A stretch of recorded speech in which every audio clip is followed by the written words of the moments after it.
Because you always just that active red flag defending. I think it's like.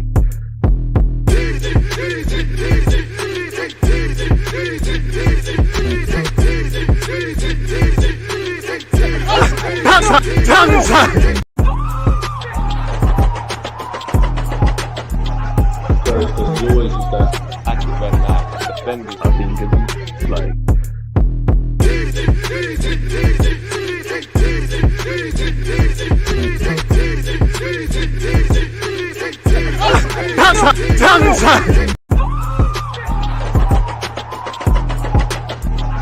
Because you always just that active red flag defending. I think it's like.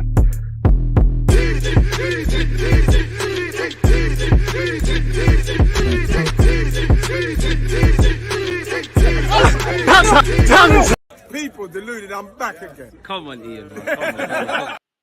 As the big man Ian Wright just said there, people deluded, I'm back again. I can't lie, it feels like we've been missing for forever where watch-alongs and live streams and all those sort of things are concerned. But nonetheless, we're back. Obviously, it's a great day for Arsenal. We're back into the club of the Champions League. I believe the draw is 5 p.m. UK time, so probably from about, is it 5? If it is 5, for some reason, I think it is 5. If it is 5, I'll be live on Twitch and Twitter to watch it with you lot, probably from 4:30, 4:50ish. So yeah, man, as usual, if you're on Twitch, YouTube, etc., I appreciate you lot tuned in. Smash the like button if you're on YouTube. Subscribe. Any talking points, questions, points of view, feel no sort of way about getting them in, and shout my members. As Inner Circle said, CS, we are live. What have you said here in the circle? Appreciate you because I see you in all the comments as well in my videos. Your support is appreciated. I do not understand why this is such a difficult and contentious argument. It was just business. Everyone needs to grow up and understand what really happened. Specifically, what are you referring to? Are you referring to Balogun there? I'm not sure.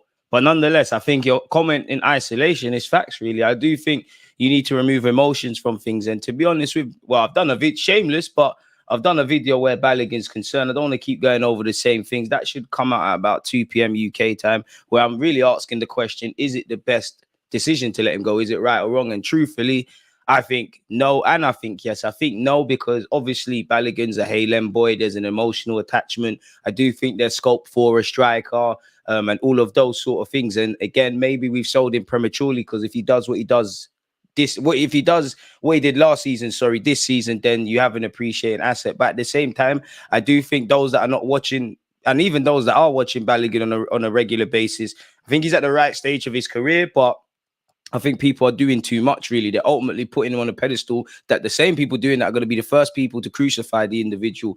And it's a gamble, you know. If it's a stock and you don't know that the stock is going to go up or down, surely it's best to cut your losses. And when I look at it, regardless of what Balogun does beyond this point, which I wish him all the best, hope he does everything he can in his career, you know, he's played 10 times for Arsenal Football Club. And 6 of those came in the Europa League. To make 30, 40 odd £1 million, I'm not saying Arsenal couldn't have got more, shouldn't have got more, wouldn't have got more, but it's a decent bit of business. Reality is, rightly or wrongly, he's not in Mikel Arteta's thinking. He's probably one of the only people that brings anything sort to a decent fee. Even someone like Kieran Tierney, again, we don't know.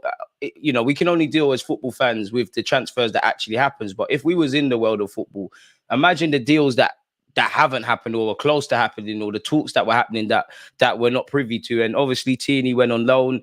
Pepe probably don't know what we're going to do in that regard. Balogun's probably the only one they can say, you know what, we're going to get decent money. I'd extend that to Austin Trusty to a slight degree as well, because both of them at Reims in France, in Balogun's case, and obviously where Trusty's concerned in Birmingham, they had 2 great loan spells, and that put them in the shop window, and I wish them all the best. Obviously Pablo Marie's gone. We got a decent fee for Granit Xhaka.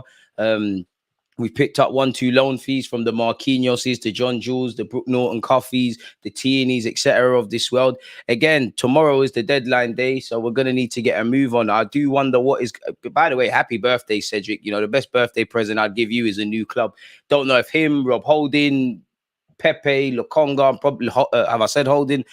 Don't know what's going to happen with them lot, man. Big up the members. No clue why you're kissing your teeth, but big up yourself. Without a bona fide striker, the team shouldn't sell him before giving him a chance to bag. That's true, but realistically, how much minutes are you going to get? You know, Jesus is the number one. Havertz's experiment isn't going anywhere. Eddie Nketiah, I believe, is ahead of Balogun right now in terms of what Arteta demands. And I think Arteta not in relation to Balogun, but I just think Arteta likes Eddie Nketiah. I think he likes him as a footballer, and I think he likes how he conducts himself and things like that. They're all ahead of him, really. Reality is Balogun probably isn't going to get too much football because, again, imagine he was in the team right now. Obviously, the last 3 games, probably even against United, we're doing this new system thing where, you know, Partey's not where he typically plays. Gabriel's dropped out the lineup. We're going to be in the Champions League. You can't really see where the football is going to come, bar maybe off the bench, being in the squad and all of those sort of things, at least until the turn of the year when the games are coming thick and fast.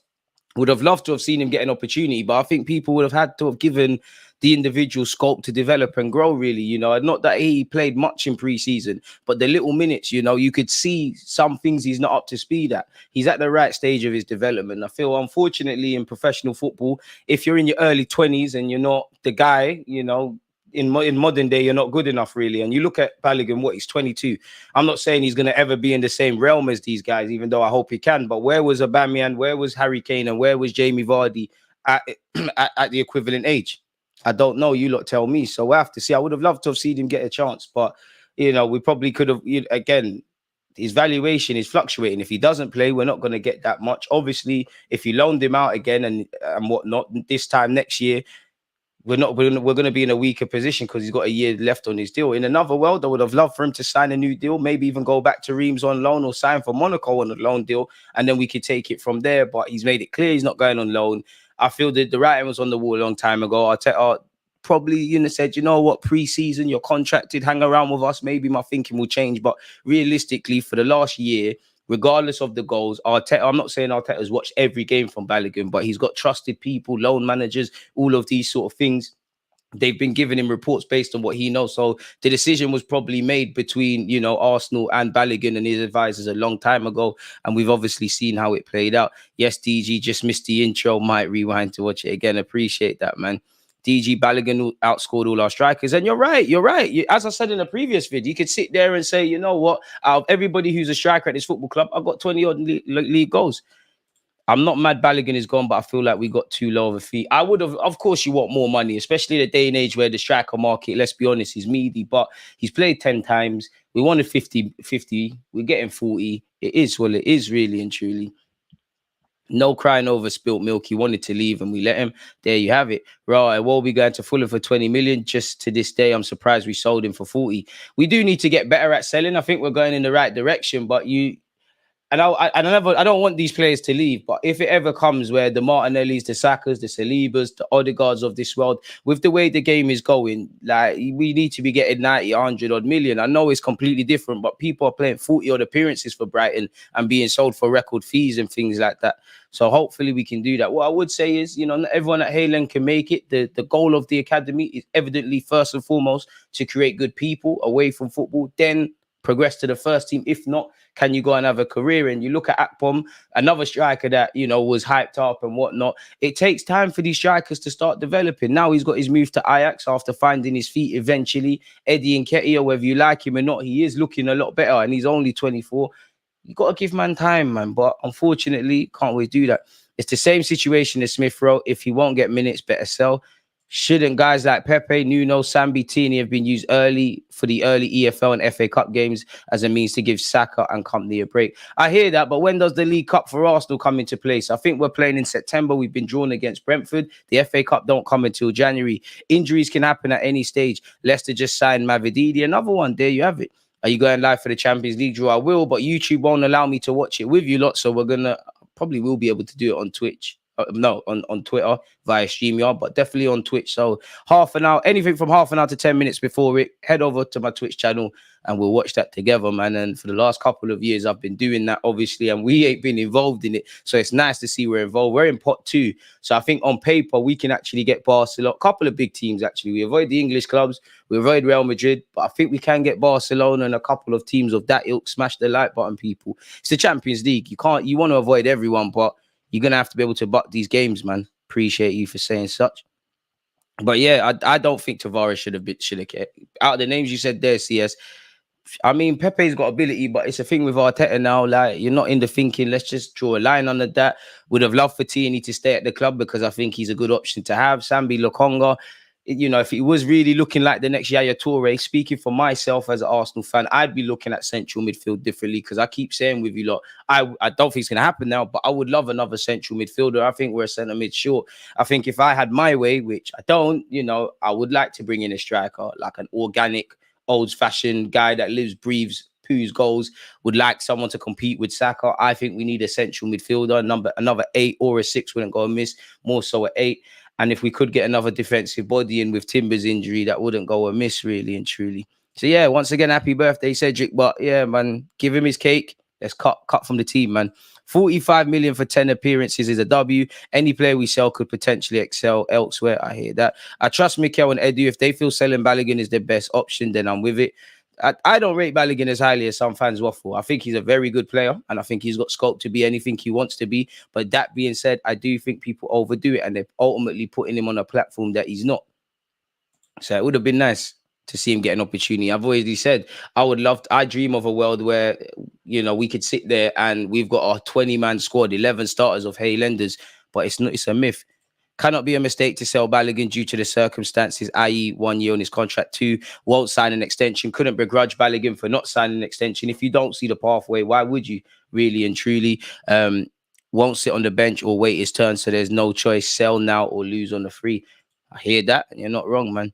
Therefore, 100% not a mistake, unless you're going to start him first 11 games and persuade him to sign a 5-year deal, and Arteta is not going to do that. Financially, only one option, sell.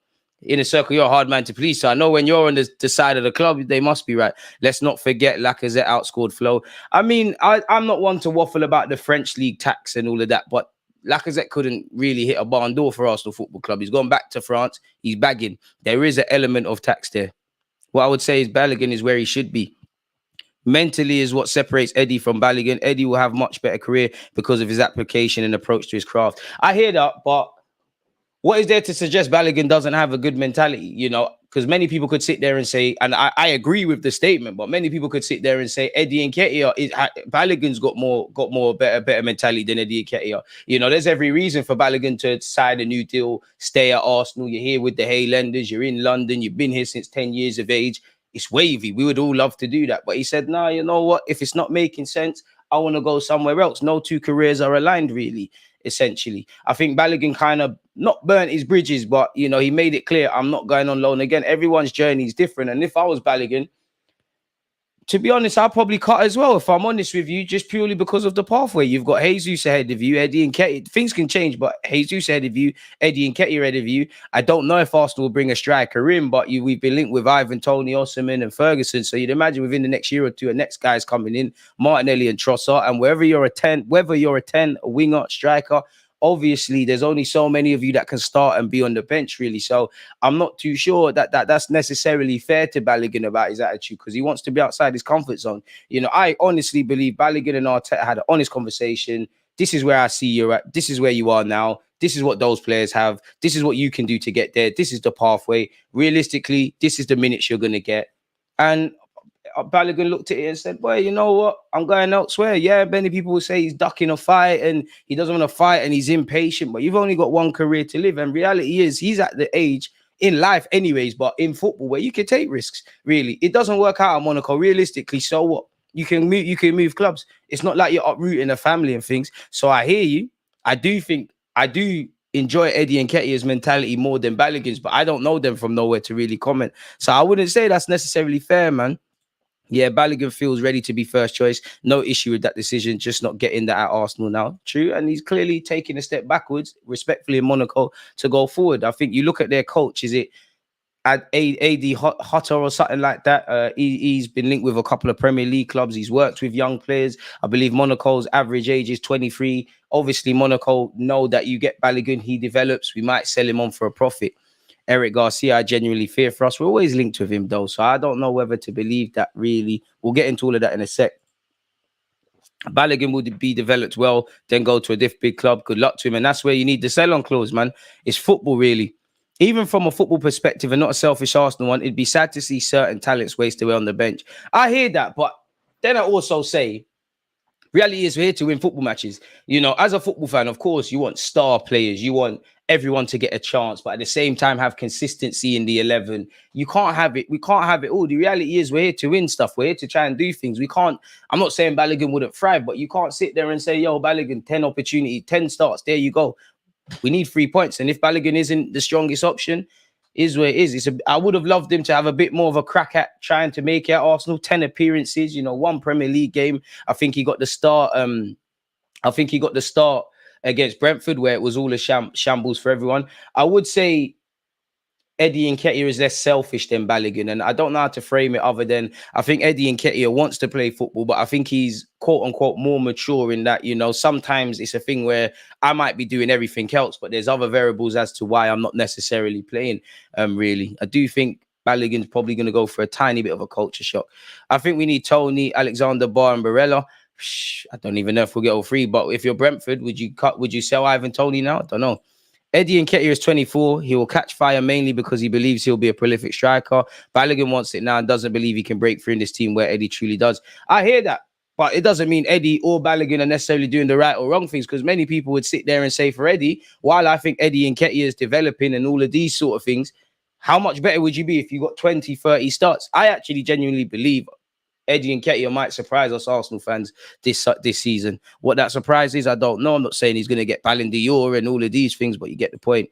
Balogun money will later be used to put towards a marquee striker signing. Had to be done for phase five of the project. Arsenal and star striker signing for the next 4 to 5 years.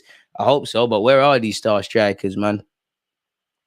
But yeah, man, all I would say is these players, what I like about these footballers is a lot of them, in Balogun's case, a lot of these young players, young English players, I know he plays for America, they're taking their futures into their own hands, because in previous years, Balogun could have been offered a 5-year deal, whispered sweet nothings by the club, and once he signs that, if you develop, great. If not, cut. What I would say is I'm happy that we've avoided another shenanigans, because some of you might remember the year before, well, couple of years before, where we had the Balogun stuff where 1 minute it's Sheffield United, then it's Brentford, and then he ultimately signed a new deal. Do these fans know Balogun personally, or are they just waffling because the man wanted to put him and his career first? Do you think Eddie was trying to offload Balogun and teeny wages quick to sign defensive cover for injured Timber? Panic buy? When they say it's a panic buy, and I would say we're just trying to shed the wage bill and claw back some resources, just generally, really. The same people advocating for Balogun will be the first to throw him under the bus. You get growing pains with young players. Exactly that, really and truly. And that's the harsh thing. Even, towards the end of the last season, Saka wasn't safe. Martinelli's not been safe. Is what it is. I do think we've done a lot better in terms of getting a decent fee for Balogun, but you would have liked to have been a bit greedy and got a bit more. But realistically, was never getting 50 million from a team abroad. Inter didn't want to pay that. AC Milan didn't want to pay that. Leipzig were never paying that. Monaco were never paying that. It is what it is. And probably Balogun, as the market's gone on, Balogun and his agent, they've probably been putting internal pressure on Arsenal and Arteta and Edu. In fact, not even Arteta, on Edu and those that sign off on transfers to get his career going. Because I don't know how many games there. Admittedly, I don't know how many games there are in France, but the France League has started. You missed 3 Premier League games. If we say that's just the equivalent in the Prem, you're chasing 3 games now. I like Balogun, but choosing USMNT over England shows you an insight into his mentality. How? Because you could argue Balogun, Eddie, there's better players that will get one cap for England and there'll be nothing else. I couldn't begrudge Balogun for wanting to play for England. I believe he's of Nigerian heritage, forgive me if I'm wrong, or America. The man was born in America. You saw America gave a good account of themselves in the World Cup. They've got a number of young emerging talents coming around. You look at Yunus Musa, who was a Haylender. He's obviously playing for them as well, having come through the ranks with England. I think that shows you that, if I can't get what I want somewhere else, I'm going to find somewhere I can, really and truly. I don't think that's fair to tell you he lacks ambition. Because what is the tougher task? England have a stronger team than America as well. And let's be real, you're more likely to get more caps for America, really and truly. Nice to see Arsenal used Balogun, Turner, and Austin Trusty, in terms of marketing for our American tour before they all cut as well. I think that shows ambition. There's more ambition as well, because for me, that shows you that I want to be more of a key player than I might be for England. I would love to wake up where Eddie Nketiah, Balogun, these guys are playing for England week in, week out. But reality is, a lot of you will be one cap men. You get one cap and you're done, really. And at this moment in time, look at the strike again. There's not a whole list of strikers, but you've got Harry Kane in front of you. You're not getting in. Potentially Ivan Toney, excluding the whole stuff going on. A fit Tammy Abraham maybe even competes, you know. And then you've got the Sterlings, the Rashfords, these kind of players that Southgate, they play in other roles, but Southgate's shown that he'll play them up front. So I think that's a bit harsh, man. It might be short-sighted, but to be honest, if he committed to England, if he committed to Nigeria, if he committed to USA, all of that could be classed as short-sighted. He's 22. He's had one good season. Is well, it is really. He did it for the money, playing for America. Who knows, man? You know, you got one career. What I would say is do what you want to do, innit? Have no regrets. And I wish Balogun the best of luck. Fantastic talking points from you lot, people. Keep your talking points coming. Smash the like button. And don't forget, 2 p.m. for those that want to waffle about Balogun a bit more. This morning, I uploaded and edited a video for you lot. German and Spanish clubs were said to be interested in Havertz, but dropped interest when they heard the price. We coughed it up. But hey, Arteta's either got to make Havertz a W or it's got to be an L, because I'm prepared to give Havertz a chance. While I've been underwhelmed by him, I don't think he's been terrible. I don't think he's been amazing. But the Fulham game is the one I was looking at and thinking, yeah, want to see a bit more. We will be. Anything from half an hour to 10 minutes before the draw, I'll be live on Twitch, okay? So, yeah, man. Are people forgetting as long as Kane is bagging, no striker is getting game time for England? Exactly. And what, Kane's like 29? And we don't know the other we don't know the reasons, you know. At the end of the day, if America or the people that make decisions for America, if they sat there and said, boy, this is what we're trying to do, because I genuinely think they did. They said they probably sat down Balogun and said, look at what we're doing with all these other young players. You could be a part of this thing, really and truly. If I was an American fan, I'm not saying they're going to win the World Cup and all of this, but it genuinely looks exciting. Definitely in my 28 years, this is probably the most exciting, quote unquote, the American national team looks. So Balogun wants to be a part of that. You know, he talks about he's got family over them sides and things. Do your thing, innit, really? If it works, it works. If it don't, it don't. But very fact is, you're an international footballer now. Would you be that? If you held out for England, would you be that? If you held out for Nigeria, would you be that? I personally think he could get called up by Nigeria, but you get it. For the money, he's been dog poo, and Vieira showed him up. I hear that. As long as he's selected for USMNT, he's sure to play in the World Cup as they're one of the hosts. There you have it. And I could be wrong, but I'm sure they're going to be in what do you call it? Copa America. There could be a reality where Balogun and Eddie Nketiah within the next 2 years, well, Balogun's not a thing, but Eddie Nketiah might not be here. Because at some point, Eddie's got to sit there and go to himself, I like what I'm doing here, but I could get more first team football. I don't know. Eddie and Balogun are different. By the end of the day, they've both made big choices for their career, as you should. As you should. As I always say in life, what you want to do is take responsibility for yourself. If it doesn't work out or it does, great. But at least let it be because you was wanting to do that, you know, rather than there's voices in your ear and you're being guided. I'm not talking about being advised. I'm talking about people are kind of goading you into certain roles. You look at that. What's that lad, man? What's that lad's name again? He was at Barca. Is it Maribia or something? Now, again, I don't know these people from nowhere, but exciting talent at Barcelona, went Leipzig, barely playing. Looks like someone that's been badly advised in my book. Appreciate you for becoming a member again. 33 months of the best content. Big up yourself, DG. Nah, man, I'm not the best, but I got some of the best content supporters out there. Some of these people are just stupid. If the guy was born in America, he's got the right to play for America. How many that was born in this country get neglected? There you have it, really. I don't think it's a bad choice. Do what you need to do in it. But at the end of the day, what Balogun can say is 12 months ago, am I a better player than I was? Am I better now than I was 12 months ago? Yes, you're a full international now. I'm sure you won something for America as well. And, you know, you scored 20 odd goals in League. Oh, this is what man were training from 10 years of age to be able to do, to play in the top division, to score goals and live the dream. You know, again, if you was following him in France, you know, the Reims fans had chants for him and all of these things. That's what, you know, so I'm sure the majority of people here wanted to be footballers. Clearly, it didn't work out for us. That's the dream, innit? It's very difficult to go back to, in my opinion, speaking for the club situation, sitting on the bench and all of that. It's long, man. It's not what you want. Yeah, Maribia, it didn't work out for him. That Yalman guy looks like he's got good advisors. Sometimes advisors in football can make or break your career as well, you know. How many players do you see and you think, in a good way, you sit there and think, oh, how did he get that move? Some people just got good players. I mean, good agents. The England discussion is flawed because Southgate picks players who don't even play for their clubs. DG, how well do you think Havertz played against Fulham? In my opinion, he wasn't good, but I do feel fans are using him as a scapegoat. I do think he's being scapegoated, but I do think that was the one game I was thinking, yeah, you know what? You're underwhelming me still. If Fabio, as Inner Circle said, Fabio Vieira come on and increase in cameo. I think for Fabio Vieira, my challenge to him would be what I would issue to Trossard, in that it's difficult to just perform when you're not, and it kind of applies to Eddie Nketiah. If you're not getting a run of games per se, it's difficult.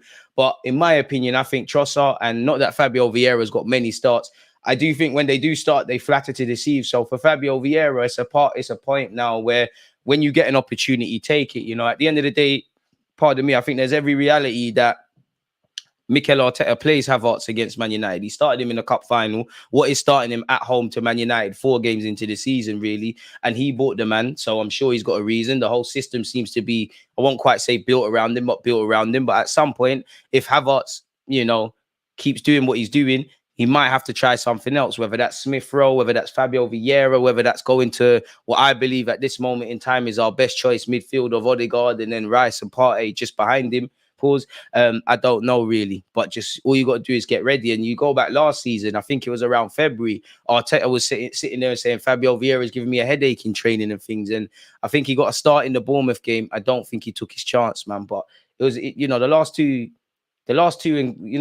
significant cameos from Fabio Vieira have been quite good. You know, in the cup final, very good, and obviously against Fulham, very good as well. Sexy pass from him. The system is built to shoehorn him in more like, and again, and at some point he's going to have to dead that, because you're going to need to get 3 points. Desperately need a centre back up and a right back. Arteta and Eddie need to work their magic. Fabio's got to control games from early, but he's not sure what he said there. Havertz seems to be treading on others' toes when looking for spaces. I'm staying patient on reading it score for 10 games. The thing with Havertz is that was the first time in the aftermath of the Fulham game, I think Arteta was kind of anything critical of him when he spoke about his backwards passing. I will cut Havertz the luxury of, you know what, we're 3-4 games into what you've probably signed a 4 or 5 year deal. Things can change in an instant. You are learning a new system. You are adapting to teammates. You probably still got a bit of the Chelsea PTSD. You do look like you're feeling sorry for yourself and you're unsure. But then I kind of flip that and I say, do you know what? In a young team, I look at the point of signing for the club, I look at Havertz in the same way. At the same point, I looked at Ramsdale, I looked at Odegaard, Jesus Zinchenko, because you lot have a wealth of experience. You lot might as well be 35 years of age, having won and done everything, really. And Havertz, you've done the wonder kid thing. You've played for Chelsea and won a Champions League. You're playing for Man said England, for Germany, where you look a dramatically better player. I kind of think them excuses are kind of cut. I want to see you kind of grab the game by the balls. You fit in, you need to stand out. The finishing evidently needs to improve and stuff like that. I do think the movement and all of that stuff's good, but I do also think when applying balance to the argument, when we start talking about off the ball, about fouls, about tackling, about having to watch the game again to see what they're doing, I then think we're starting to get into dangerous territory about a player. But, you know, things can change very quickly. Bowen is balling out at the moment. Will he get called up? Nah. Saka, Sterling, Rashford, Grealish all get in there. Same in the head. Same for Balogun. Do you think Smith Rowe will go? Surely it's too late in the window to let him go. Maybe in January if things keep persisting as they are. Havertz needs to go on the bench. Eddie should too. To be fair, Eddie Nketiah was on the bench against Fulham. And to be fair with you, if Jesus is fit, I start him against United. But I do think in a weird way, Eddie Nketiah should be one of the first names at this moment in time on the team sheet. Whether you like him or not, he does seem to be doing the job. Whether he's good enough or not is another debate. I think next game, Arteta will drop Partey for Gabriel and play a midfield of Rice, Havertz and Odegaard. I think he's going to start Havertz against Man United just as a vote of confidence. But at the same time, I do think as an ignorant fan who don't know football to the way Mikel Arteta does, for me, if I had to pick my lineup, if Zinchenko's fit, you play Benjamin White, you're going to shift over to right back. The partnership of Gabriel and Saliba continues. Ramsdale, you need to do a lot better than the kind of getting caught out of position for Fulham. Raya's on your toes, but I'd go with Ramsdale. And then obviously I've kind of alluded to the midfield, assuming everyone's fit. Odegaard, Rice, Partey, Saka on the right, on the left, I'm going with Martinelli. Up front, you know, it's Jesus. Big up the Antiguans, man. Appreciate you tuned in, and big up the 9-to-5ers. How long you feeling? What? How long you feeling about Arsenal's window this summer overall? I just think you mean to ask me how I'm feeling about the window overall. 7 out of 10. Maybe I'm being a bit harsh. I give it a 7 because I give it a 7 because obviously you can't. Timber's injury, no one could have predicted that, but I think Timber's been a breath of fresh air. You can see what he's doing.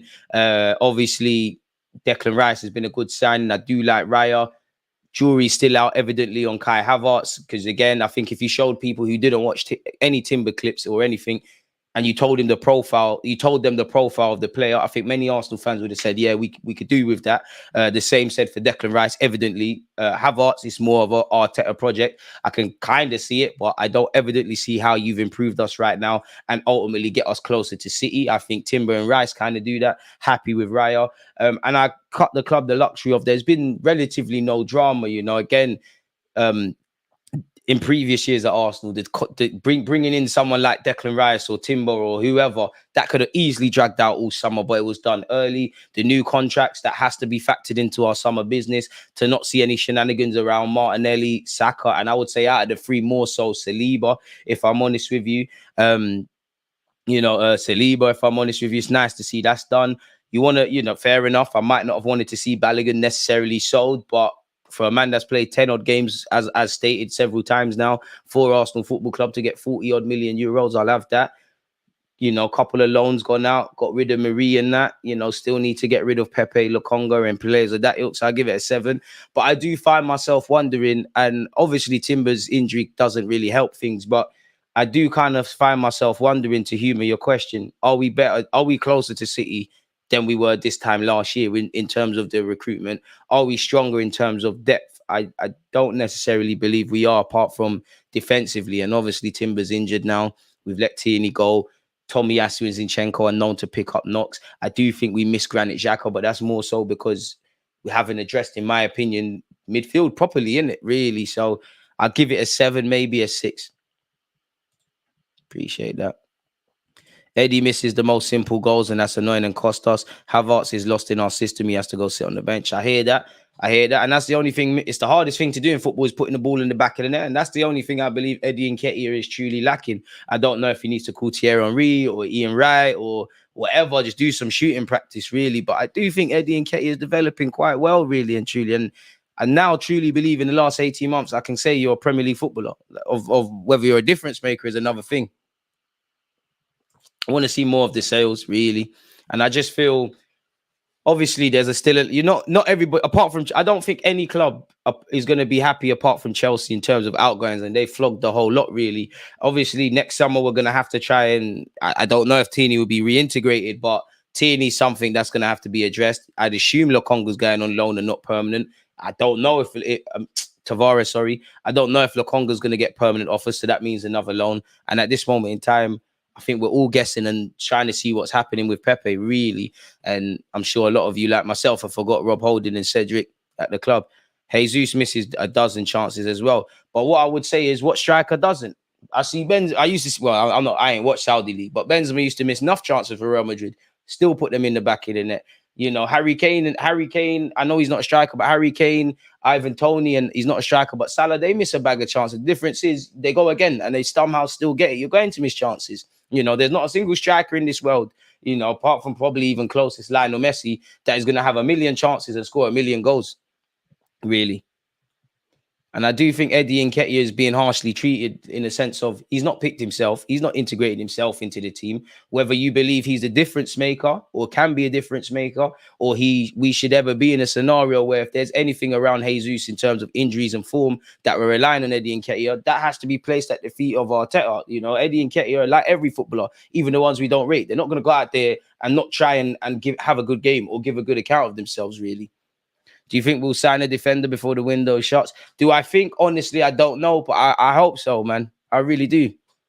Do you think Walter should be integrated into the first team? It's difficult if we're chasing City for this Premier League title, allegedly. If we're trying to get the champs, where's the game time going to come? Because you have to give these young players. There's never a perfect time to integrate young players. Even when Saka and Smith Rowe did, they got integrated because we had to go back to bare minimum as a club because we did years of doing nonsense. There's never a good time, but if you don't bring in a fullback, you're going to have to be prepared to use Walters, who can play in 3 of the back 4 positions really well.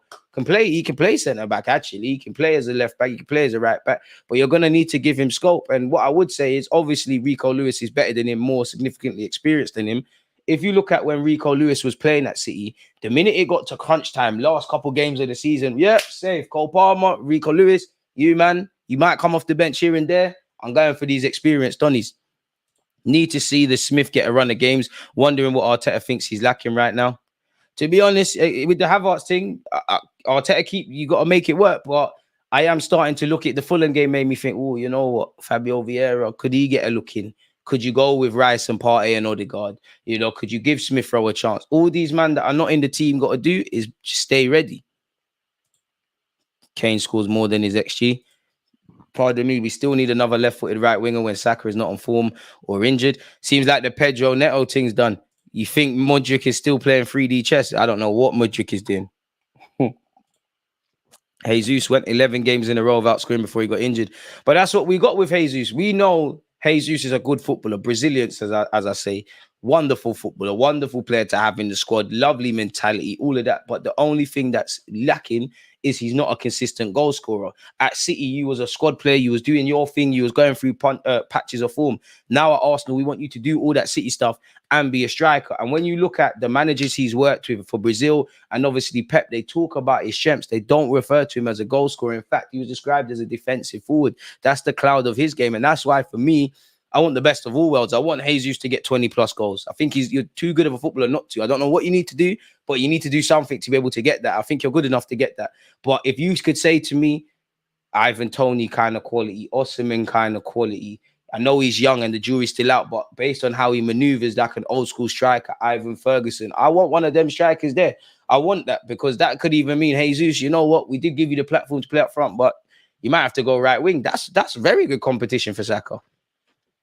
Really. We do miss Xhaka's experience, in my opinion, currently. I believe Eddie is going to go to another level this season. There's something about him this season. He looks good. I will be doing a watch along for the Champions League draw. You will have to join me once again on Twitch, though, because YouTube are not going to be kind with that. They'll smoke the stream. Twitch won't. Fact that left 8 is up for grabs after spending 170 mil on 2 players is scandalous. I hear that. But is it necessarily?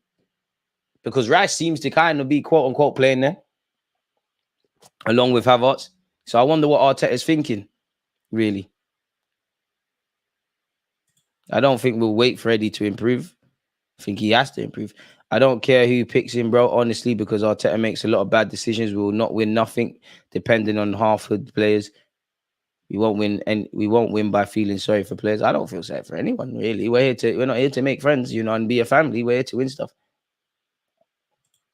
Bit harsh on Eddie, but I feel that. Would like to see Ethan come through, but the Ethans, the Coles, the Dewberries, the Miles, we need to slow cook them. Just let them do their thing.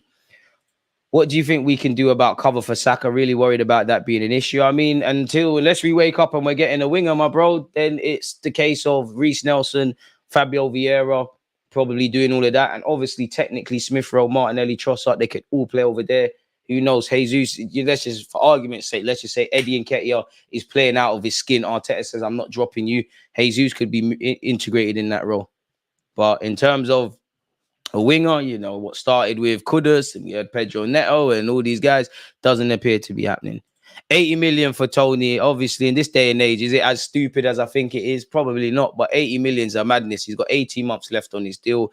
I can't see, I mean, anything can happen. I can't see Brentford selling him in January, really. You got one of your key players back, but this might even be a better time. As you know, they've lost the 2 points of their squad in that they've lost their first choice goalkeeper, Raya, who's now at Arsenal. Obviously, Ivan Toney's not playing until January. They have to kind of get on with it, really. So surely this is the best time to see how you cope without him, really. But I mean, Ivan Toney's shown for the last couple of years, a very good player in the Premier League. He's obviously been capped at international level. What can you really do about it, really? So that's probably why it's a myth.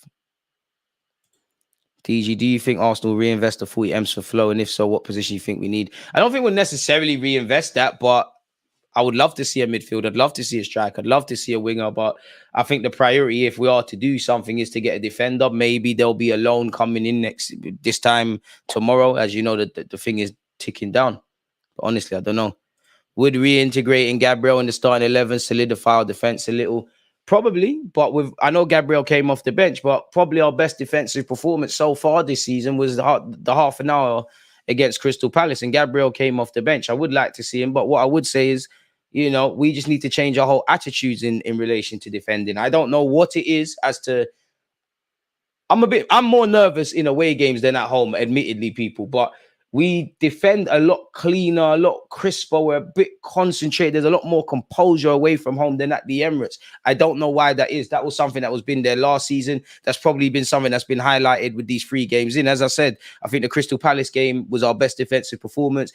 Listen, the majority of Nottingham Forest was one-way traffic, but it was a stupid goal on the transition to concede. You saw that last year. You saw it in pre-season against Barcelona, Monaco, and Manchester United as well. But whether Gabriel's there or not, it's a team thing, really and truly. The team outlook on has to be there defensively, really, and we are an improved defensive side, as I've said before, but I don't think we're necessarily a good defensive side because we have this element of shooting ourselves in the foot and making things difficult for ourselves, like the Fulham game.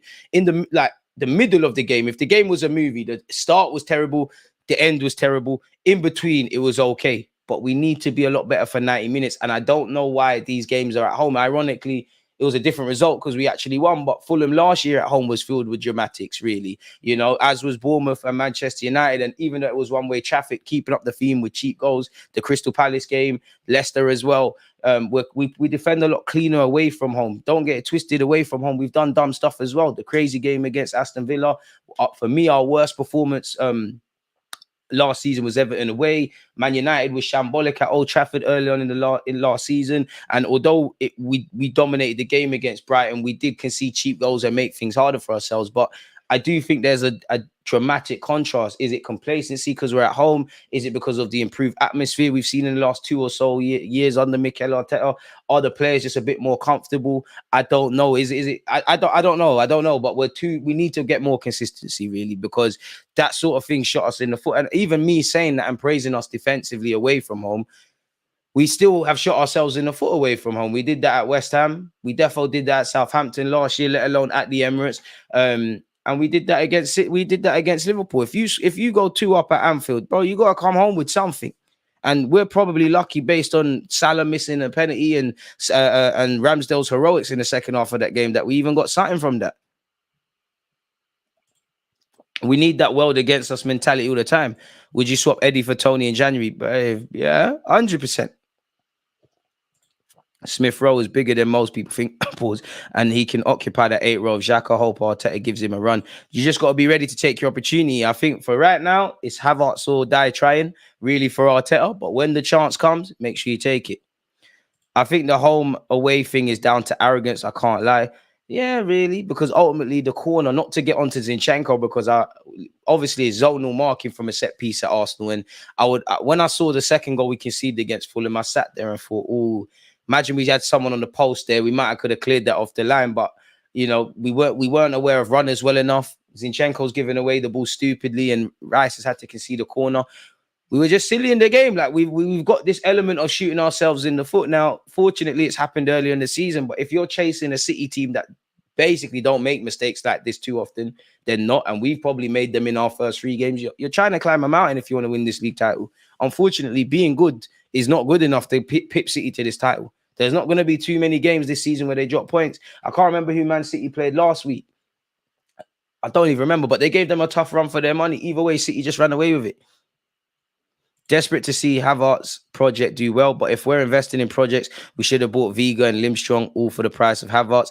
Vieira and Smith Rowe's development be crucial. I don't really rate Limstrong that highly. Viga, he wants that Saudi money in it, so he's cut. Really, that green tea slaps still. I can't lie. I agree, DG. Away from home, we respect our opponents and solid at the back, but home, we just too relaxed. I think it's a focus thing. I think because 9 times out of 10, when we're at the Emirates, we got the lion's share of possession. You know, the fans are making noise. We're doing what we need to do. Obviously, away from home, that could be said as well. But I just think because of the 12th man of the fans, we're that much more focused, and it's a bit more of a culture shock. But then again, I just find internally, as we've been speaking, I just find myself going back to the word immaturity. For want of a better phrase, it just comes across as immaturity because City don't do that. I don't want to keep talking about City, but if we want to walk the road they walked, one day talk about treble and definitely win a Premier League title, then you need to look at those who have done it. Last season, if everyone's fit, our 11 picks itself. Right now, it's up for debate. Don't underestimate the crowd rallying us up at home and making the game too emotional. That's also true. Some of our best games last season well, from a neutral point of view and looking back, have been filled with emotion. Man United game, had we have lost or drawn that, we couldn't have had any complaints because we would have shot ourselves in the foot. The same would have been said for Bournemouth as well. Miguel Aziz probably just needs to, I don't know about the Tinder thing, but he probably just needs to depart. Really looks like the pathway isn't going to quite be there for you. I think Timber was meant to be our way of improving on Gabriel. Now that's on hold. I'm not too sure on that, but I hear you. Big up Miguel Aziz, but this is why you're right, man, Toby. You got to take time with these young players. Unfortunately, in this day and age, you know, if you're good at 16, 17 years of age, you're expected to be the finished article, and people forget about growing pains. If you want to be a chef, you're going to cut your hands a couple of times, really. You're going to make mistakes. Unfortunately, football doesn't actually facilitate mistakes because obviously that has ramifications for what you're doing or not doing, you know, in the league or whatever you're trying to achieve collectively. Today is obviously the draw, people. We are in pot 2, scrolling all the way down. We all know, people, that this is an extended format. The Champions League's been extended to 36 teams who will all compete in a single league. Each team will play 8 games across 8 different teams, 4 at home and 4 away. The top 8 sides in the league will qualify automatically for the knockout stage, while the teams finishing in 9th to 24th place will compete in a 2-legged playoff to secure their path to the last 16, which interesting, but that obviously means more games. Now, that's great if for a big squad, but when the games are coming every 3 days, it's best to just qualify from this thing and skip it. Kind of like last year. I'm sure United, based on where they finished in the group, they had to play extra game in the Europa League. We obviously didn't. So I'll have to see. 2 of the additional places will go to the associations with the best collective performances by their clubs in the previous season. That can mean that should English teams perform well in European competitions during this season here, the top 5 teams in the Premier League may qualify for the new version of the Champions League. When you look at it, the new look Champions League, it ain't too much different from in practice what they were proposing with the Super League. So I have to see, people, really and truly. There's 5 Spanish teams and things like that. We're in pot 2. As you lot know, people, we can't obviously face English teams. We can't play, so that rules out City, United, and all of them at a point. We're in pot 2, people. We can't face Real Madrid, Inter, Dortmund, Atletico Madrid, Leipzig, or Porto until the knockouts. But obviously, that means we could play Sevilla, Barcelona, Napoli, Bayern Munich, which, boy, 10-2s and that. Paris Saint-Germain, Benfica, and Feyenoord. And I can't lie, I don't know about you lot, but as I was reading out them names, all that made me think is away games, because that we're really going to see. We'll also be drawn against a team from pot 3, which means we'll take one of Shakhtar Donetsk, Salzburg, AC Milan, Lazio, who probably are going to have Guendouzi at that point, Red Star Belgrade, and that's a nasty stadium in a good way to go to. Serbia is very passionate about football, Braga or Copenhagen. And then obviously in the last spot, you've got Young Boys, Sociedad, Galatasaray, Celtic, Union Berlin, Antwerp, and Lens. Ironically, I don't know how the rules are, but shouldn't that mean Tini could actually play against us, really? And I'm sure he'll want to show Mikel Arteta what you're doing. Again, that draw will take place at 5 p.m. UK time. So join me about 4:30-ish on Twitch. People will watch that together. And it probably means some of our games will fluctuate and could be moved. But again, September all the way to December is peak now, people, really and truly. So we'll have to see, and then we'll get that going in February again. We've been drawn against Brentford in the Carabao Cup 3rd round, people, which you don't really want to play Brentford yet, but hopefully we can go through.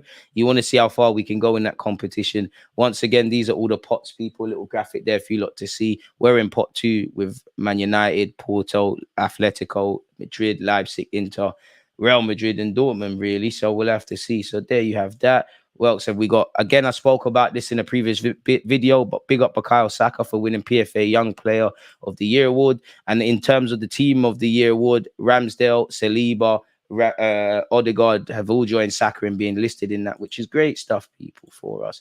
As we all know, Balogun has confirmed joined Monaco, people. We wish the 22-year-old all the best.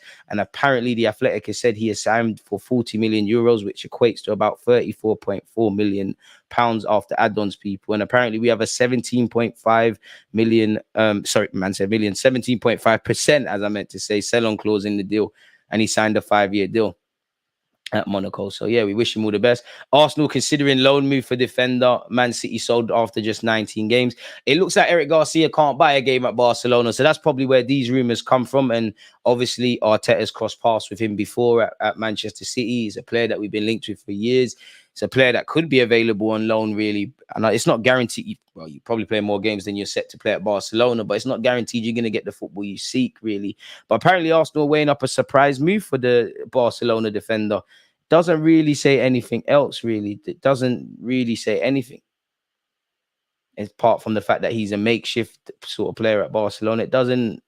There's no specifics, really. Just a player that has one foot out the door at Barcelona and a team that could do with another defensive prospect, really. We've also been linked with Alexander Barr of Benfica. I don't know him religiously, but he's quite fairly tenacious, scores quite high for interceptions, looks quite decent as a fullback. According to the Evening Standard, we're hoping to sign the 25-year-old people. And, you know, whether these things come to anything, we've been linked with Cassange, who's obviously gone to Fulham, Kyle Walker-Peters, you know, is it Nelson and Sasha Boy of Galatasaray? And now my man, we'll have to see.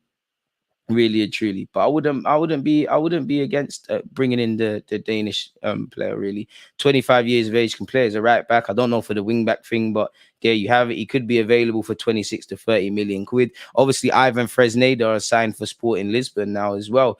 Fabrizio Romano on Gabriel has said, for Gabriel, it looks strange what's happening on a tactical and technical point of view because he's not playing, and it's not normal for a player of the level of Gabriel, who was crucial for Arsenal last season. But what I'm hearing since last week, when we had rumours about El Ittihad or Saudi clubs in general trying to approach Arsenal for Gabriel, is Arsenal have no intention to sell the player. Let's hope that remains the case, really and truly. On Smith Rowe, I'm not aware of concrete negotiations for Smith Rowe. Behind the scenes, they wanted Cole Palmer. Smith Rowe was never a top target for Chelsea or close to joining because Arsenal trust him and he's part of Arteta's project. So, yeah, that's music to my ears. Big up Cole Palmer for what it's worth. Doesn't seem like there's anything new there, so we'll air that. You look at our fixtures until the October international break. Obviously, we've got an international break next week, but we have Man United before that, which I want to win. Everton away, I want a dramatic improvement than how we gave the account we gave of ourselves at Goodison Park last year. We obviously got the Champions League. Then you've got a North London derby. Then you've got Brentford in the Cup. Then you've got Bournemouth. Then you've got the match day 2 of the Champions League. And you've got Manchester City. So it's time to put up a shot. We've all got to put our big boy pants on now and try and stand up to be counted, really. What's this? I mean, Tierney's gone to Sociedad, people, and he's spoken, really. What else does he say? I had a couple of options, but knowing that Real Sociedad was here, the first thing I did was talk to Odegaard, and he told me great things about the club. So knowing Real wanted me here made me feel very, very welcome. I felt all the love. That was magnificent. And the work they did with my agents was also very good. So being here in the country and experiencing life here in the league is something I'm very proud to be able to do. And I hope I can help the team achieve good things this season. I think the team has to be very positive. They deserve to be in the Champions League because they did very well last season and in previous seasons playing in the Europa League. So they are now going in the right direction. I've already seen the players train, and I know we're going to be up to task. I've been training for 3 days, and the work these guys do and the intensity of the coach is incredible. I can identify with hard work. The reason I left Arsenal was last season. I didn't play a lot. I don't have any problem with Arsenal. I just want to play a lot of games, and I wanted to try Real Sociedad. I think it works for everyone. And he said you can call him KT. And he said there's similarities between the Basque Country and Scotland. Breaks my heart reading that for you lot. You lot felt Tierney could have stayed, really. What has Charles Watts said here, people? I wouldn't sit here right now and say there's no chance Arsenal are going to sign anyone. There's been a lot of times, even when Tomiyasu signed that day, nothing was really expected. And then suddenly, bang, Tomiyasu signed on the final day of the window. I can't lie, completely forgot that. I go back to when Partey was signed. I went into that deadline day thinking Arsenal weren't going to do anything. That was the message we were getting. And then they went and signed Partey. You can never rule it out. And if a decent opportunity arrives that Arsenal look at and think that gives us good cover for the season, then they might well do it. So we'll have to see, people, but it doesn't appear that there's anything particularly concrete at this moment in time. Let's go on Google. Let's change everything to the past hour. Doesn't appear there's anything new here, really and truly. What's Henry said here? Balogun has revealed how Henry influenced his decision to leave Arsenal. Really? Oh, he probably gave him a good account of what Monaco was like and probably banged the drum that you need to go and play games, really. He did previously speak about speaking with Henry, and I think he gave him good advice.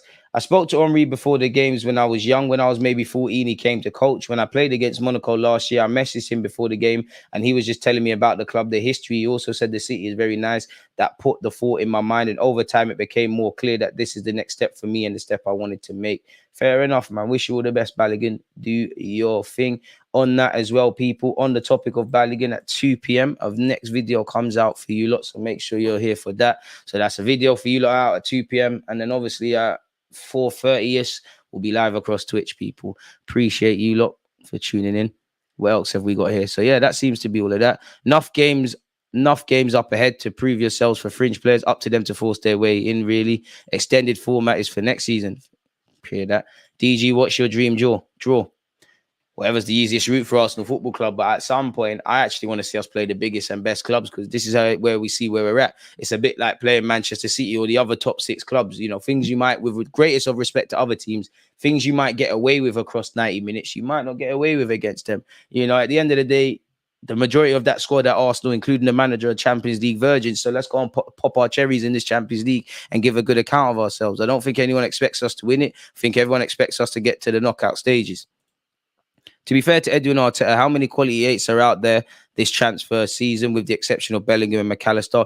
That's true, but at the same time, you know, I can't sit here and give you pull out my pocket and say a bag of talents, but this is why scouts are employed, certain softwares are employed, and why these lot are in their roles to go and get things, because, you know, I do think they'll probably be more cost-effective ones than Kai Havertz.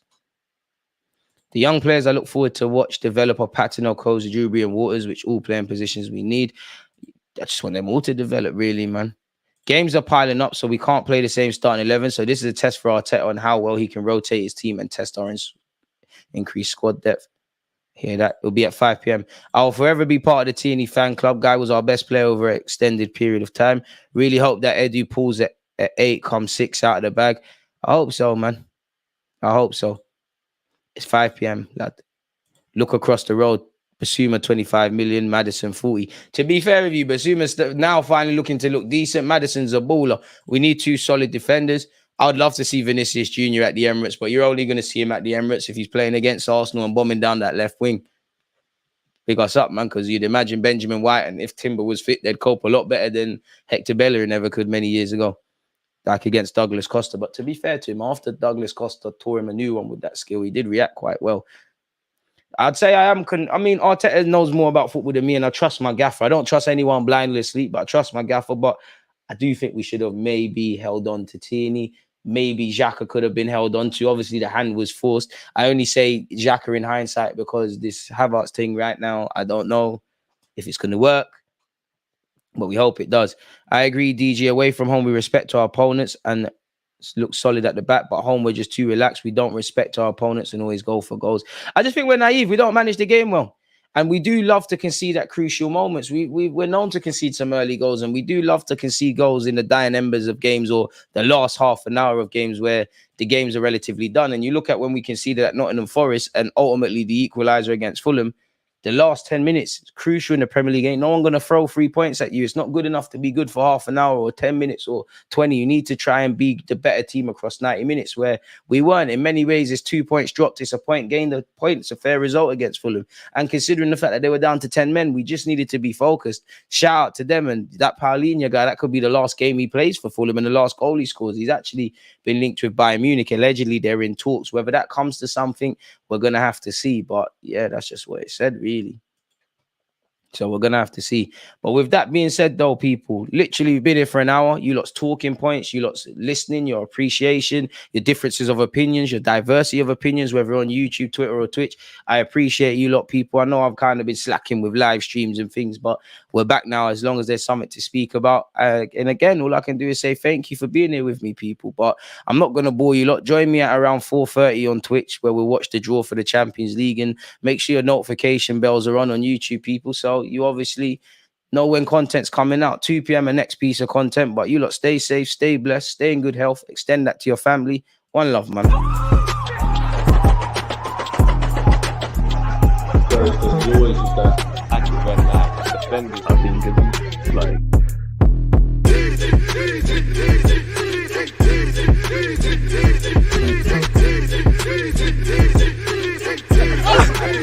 Tongue